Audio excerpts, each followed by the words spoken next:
Di sini saya akan menjelaskan sedikit tutorial penggunaan software Frontier. Pada tahapan yang pertama, kita siapkan datanya terlebih dahulu.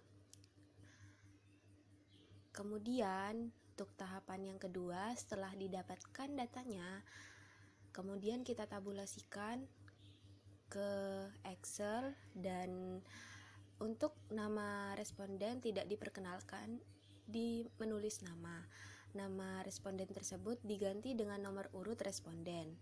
Kemudian untuk kolom yang kedua ditulis angka 1. Setelah itu kolom pertama di drag. Begitupun untuk kolom kedua. Setelah itu kita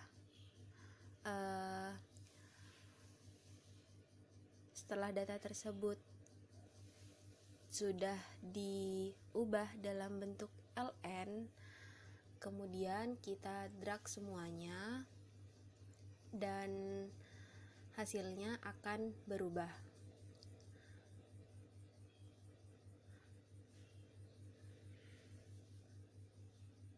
Setelah itu kita Ctrl C, kemudian kita salin ke lembar yang baru, dan data tersebut kita letakkan 6 angka di belakang koma. Setelah itu data disimpan ke dalam folder Frontier dalam tipe penyimpanan dengan menggunakan MS-DOS dengan nama file EPP.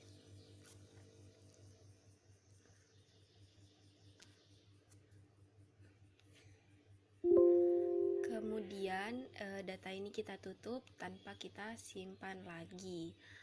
Setelah itu dibuka folder Frontier dengan nama EPP.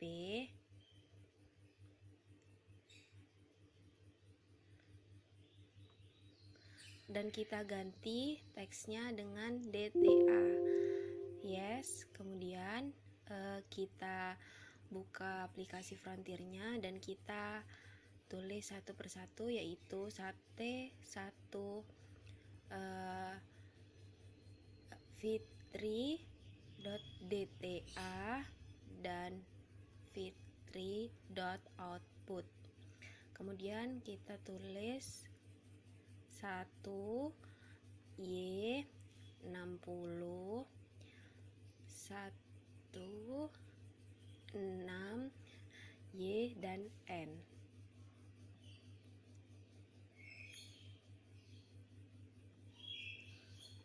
Kemudian jika sudah keluar hasilnya, kita copy dan kita masukkan ke dalam. Kita lihat terlebih dahulu hasilnya, dan hasilnya sudah keluar. Dan itu merupakan hasil dari aplikasi software Frontier.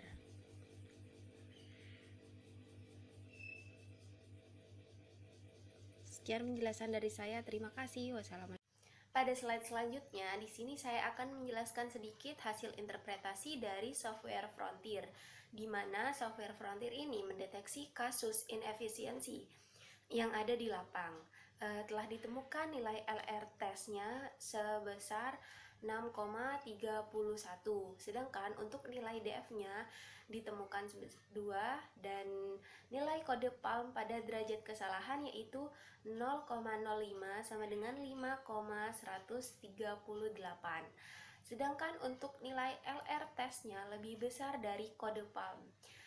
Di dalam analisis ini hipotesa H0 itu ditolak, sedangkan yang diterima itu adalah hipotesa H1, sehingga dapat disimpulkan bahwa terdapat kasus inefisiensi yang ada di lapang.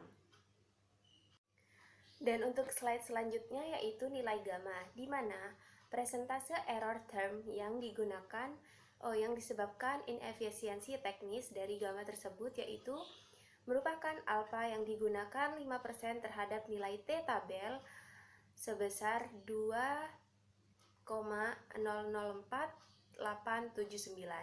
Sedangkan T hitungnya mempunyai nilai sebesar 17,96. Maka dapat disimpulkan bahwa nilai T hitung lebih besar dari nilai T tabel. Dan selanjutnya di sini ada uji pengaruh setiap variabel, di mana T tabelnya adalah 5% yang mempunyai nilai yaitu 2,004879. Yang pertama ada beta 1, di mana T hitungnya sebesar 4,69 yang berarti signifikan. Jika X1 atau luas lahan dinaikkan sebesar 1%, maka output akan meningkat sebesar 0,792%. Sedangkan untuk beta 2, T hitungnya sebesar 2,78, yang artinya signifikan, yaitu jika X2 atau benih dinaikkan sebesar 1%, maka output yang akan meningkat sebesar 0,279%. Sedangkan untuk beta 3 mempunyai T hitung sebesar 1,08, itu artinya tidak signifikan. Jika X3 atau tenaga kerja dinaikkan sebesar 1%, maka output akan menurun sebesar 0,162%. Dan begitu pun juga untuk T4-nya, beta 4, yaitu T hitungnya memiliki nilai sebesar min 3,95 yang berarti itu tidak signifikan. Jika X4-nya atau pupuk dinaikkan sebesar 1%, maka output tersebut akan menurun sebesar min 0,1777%.